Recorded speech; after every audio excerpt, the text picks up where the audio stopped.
ఎన్నికల కోడ్ వచ్చి ఎన్నికల క్షేత్రంలో మేముంటే వెనకంగా కాళ్ళ కట్టెబెట్టాలని కేసీఆర్ ఆయన అల్లుడు బయలుదేరి నేను ఆయన చెప్పిన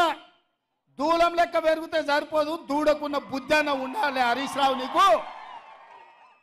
10 ఏళ్ళు గాడిద లెక్క నువ్వు నీ మామ ముఖ్యమంత్రి మంత్రిగా ఉన్నారు డబుల్ బెడ్రూమ్ ఇల్లు ఇయ్యలే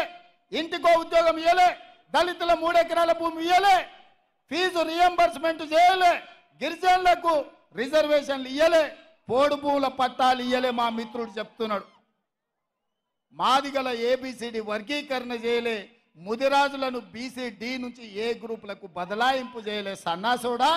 10 ఏళ్ళు నువ్వు ప్రభుత్వంలో ఉండి పన్లిగిల పెట్టి ఇవాళ వచ్చి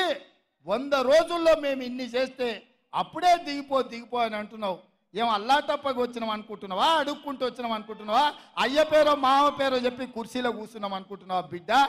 నీలాకటోళ్ళని తొక్కుకుంట ఇక్కడికి వచ్చినాం 10 ఏళ్ళు ఇక్కడనే ఉంటాం ఎవడొస్తాడో నువ్వు వస్తాడో నీ మామ వస్తాడో నీ బామ్మార్ది వస్తాడో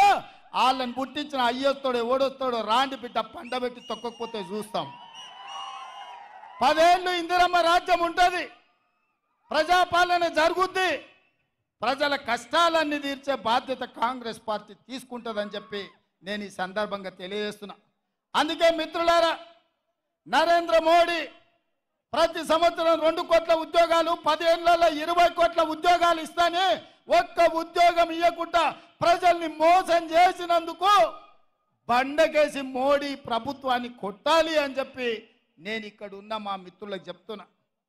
రైతుల ఆదాయాన్ని 2 చేస్తామని ఢిల్లీ సరిహద్దులో వందలాది మంది రైతులను కాల్చి చంపిన చరిత్ర భారతీయ జనతా పార్టీది రైతులను చంపిన బీజేపీ ప్రభుత్వాన్ని బొందబెట్టాలి అని చెప్పి తెలంగాణ రైతాంగానికి నేను విజ్ఞప్తి చేస్తున్నా